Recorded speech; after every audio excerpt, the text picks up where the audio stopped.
November 26, 2024, and it's my 36th birthday today. I don't know how I'm feeling. For the first time in a very long time, I am not too excited about my birthday. If you know me, you know I'm very big on birthdays, but this year I just feel like my eyes have seen Shaggy Pro Max. I have struggled with ovarian cyst for a very long time, and it would melt and come back again, but last year it came back and it never went. I was in pain every month because the flare-ups were not funny. I could barely stand every time it happens. On 29th May of this year, I had to have an emergency operation to remove it because it was so swollen. Now, I put off doing the operation because I thought, you know what, I could I could avoid it. And when I spoke to the doctor, he was like, we're not sure if the cyst is intertwined with the ovaries. So if we're getting to the operation room and we figure out they're intertwined, we'll have to remove your ovaries. Now, I have 2 kids, but I still want to have 1 more. And that was one of the reasons why I tried to not do the operation at all.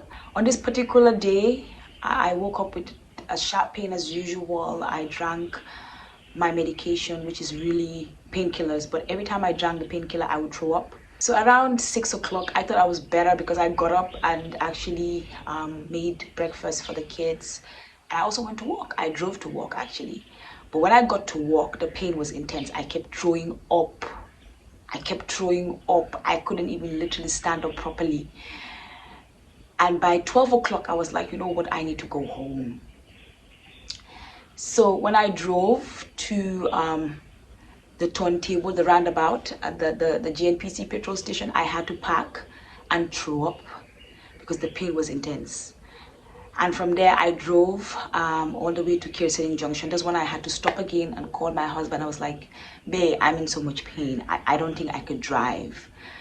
He was like, where you at? And I told him. So he called a friend that was close by. But when the friend came, I had already gone. I was driving. My plan was to drive to my mom's house because it was closer. But as God would have it, I passed by SOS.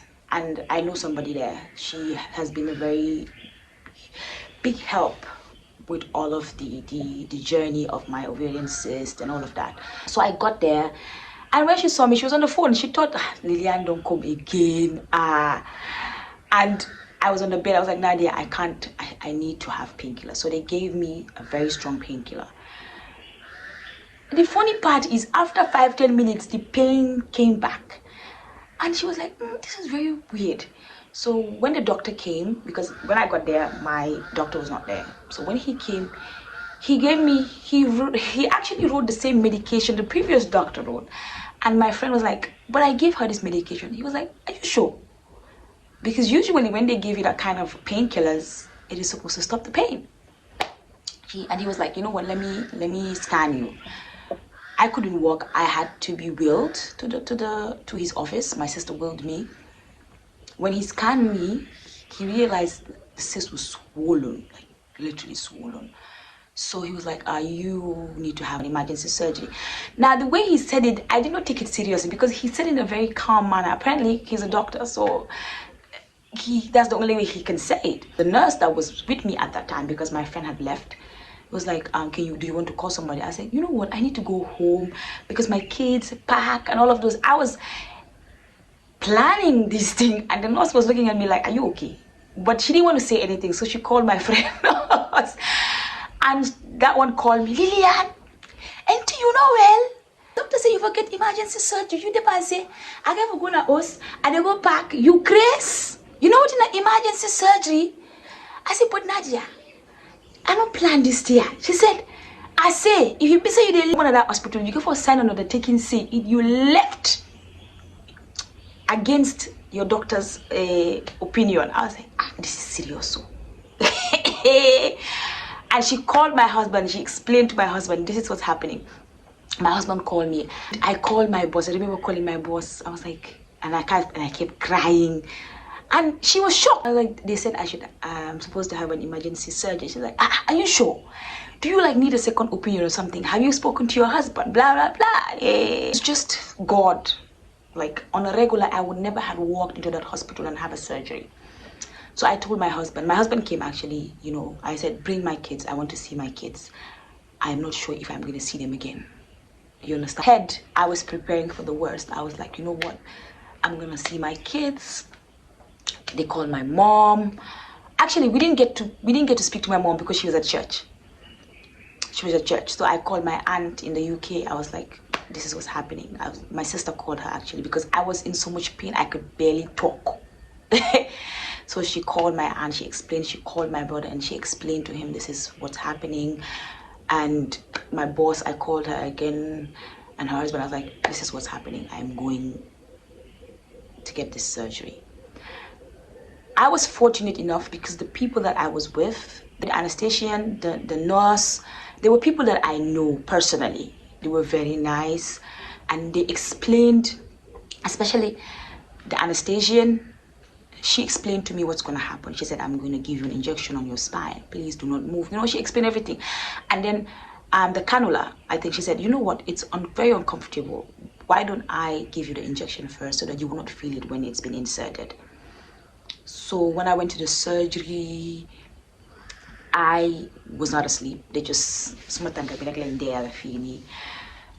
it was like over 45 minutes, 1 hour or so, because at one point I felt that the doctor was struggling to save my ovaries on my left side. The right was gone, literally. So the ovaries on my left side, he was struggling to save it. And I could feel it. At one point, I asked my friend, I said, everything was okay? Is everything was okay? Wait, I forgot to mention the part. When she injected me with the anesthetic, I was going into panic. I was having a panic attack because I couldn't feel my legs. I tried to shake it. I couldn't feel my legs. And I had to tell my nurse friend, Nadia, I was like, can you help me shake my legs? I need to know they're there. And she did. And that was one of the gestures that she did and I was very grateful for, or else I was gonna have a panic attack and it was gonna rise my blood pressure. So the anesthesian, she started playing gospel music and we started singing, and I prayed like all throughout the surgery. I prayed until it was done and I was moved to my room. Now the pain after that, big ups to all the C-section mothers, because you people are strong, especially those people that have gone through C-section for 3 or 4 times. Well done. Take your flowers, because you people, you deserve all the flowers in the world. For somebody who used to do everything for herself, I would literally lift Sako Kirin and go and mind my business. Now I can't do all of that. I have to rely on people to do it for me when I could do it myself. Recovery was not that bad. I had to live with my mom for 2 weeks, and because I needed help and all of that. So that part or that phase of my life was hard. So this year, I feel like I am grateful. I am grateful to be alive. Because I am not better than people that died. I am not better than people that are in the hospital.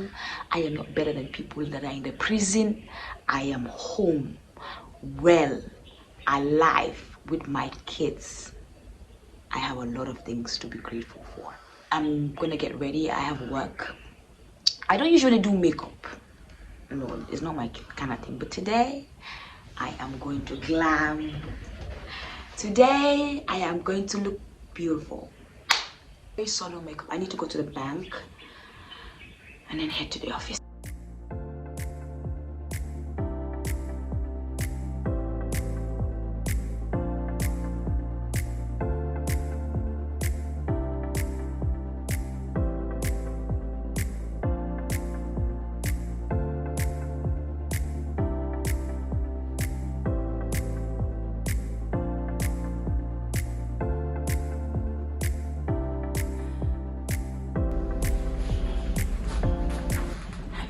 to me.